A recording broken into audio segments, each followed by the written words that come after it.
In simple word, if I want to tell you what is NestJS, it's a Node.js framework which is built on top of ExpressJS. So if you don't know what is Node.js, it's a runtime which actually runs whatever the JavaScript which you might have seen on the websites on the backend servers, so that you can have one server on the backend which actually runs the code which you write in JavaScript. So it's just that you are writing JavaScript on the backend server which executes in backend. It won't be executing in the front end but only backend. So what is this Express server? ExpressJS, it's a package which gives Node.js a little bit easier syntax in order to do certain things. Maybe getting some input from user, or maybe sending the response to the user. All these things can be easily done in ExpressJS.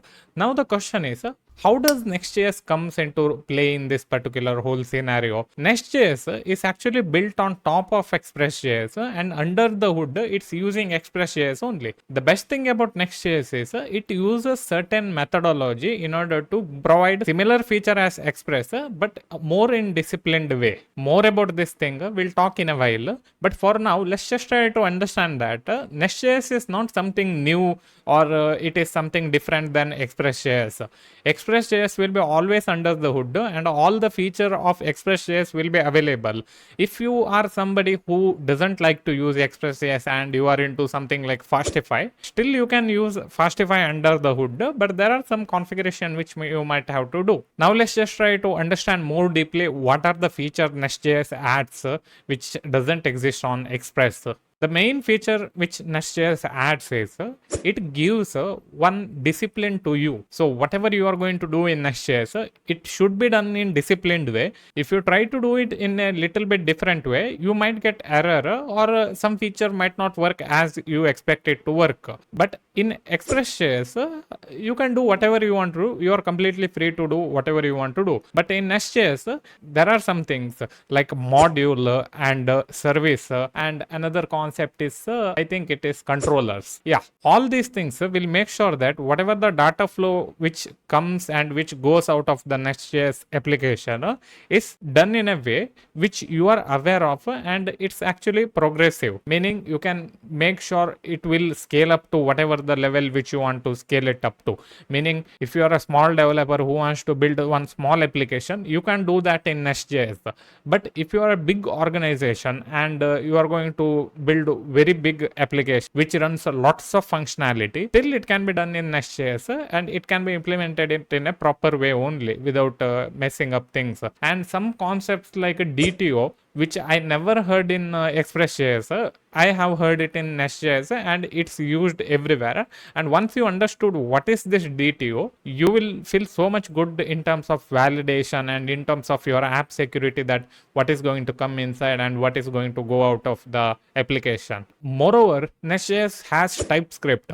So of course you can just run JavaScript on it. It's absolutely fine. They allow it, but they have TypeScript also integrated inside it. So what does this mean? It means you will have type safety, meaning there won't be any kind of error in runtime, because you will be getting all those errors in development time only, so that you can fix it. For example, if something is giving string as output, then it should give string as output only. If it is not string, or if it is something like object or something like that, immediately you will get error in your code editor only. You don't need to even execute the program, so that all the type safety is done in your development time only, not during the production, where you might get lots of error which you don't know how did that error even come to place. And with TypeScript, there will be object-oriented concept. This object-oriented concept will make sure that you are following the discipline which NestJS prefers you to have. It's really cool if you already learned C++ or Java in your college days, because it's exactly similar to that, and you will feel like whatever you learned or didn't learn is worth it, because you are going to use those features practically now in NestJS. So enough about all the features. Now let's just try to understand that what will you get out of all these features and TypeScript, object oriented, and all those stuffs. the biggest benefit which you are going to get is it's easier to code any big features because everything is step by step in NestJS. You can do it in ExpressJS also, but there is high chance that you will mess up something and there will be some or other problem, because I have built lots of big application in ExpressJS just without using NestJS, but at some or other point in time code will get very hard to manage and you will have no idea like how does everything is flowing, and there is high chance that you might have missed something. That's why it's always recommended to have some discipline, which NestJS provides it easily. So now to big question, should you learn NestJS or not? I guess after you learn little bit of ExpressJS and NodeJS and build at least CRUD out of it, then it's always preferred to jump to NestJS and follow disciplined method. And when you shouldn't use NestJS, NestJS shouldn't be used whenever you are going to build something very small and easy to do, or whenever you are building something very big and it has like lots of features which might be tough to implement in NestJS. That time it's always preferred that you will use ExpressJS directly with Node.js instead of using NestJS. But most of the time it's always easy to implement new features in NestJS, so it's recommended to use NestJS. So if you want to know like how does building one simple Node.js application looks like without using NestJS, here is one video, and that's it for this video guys, and see you in the next video. Bye bye.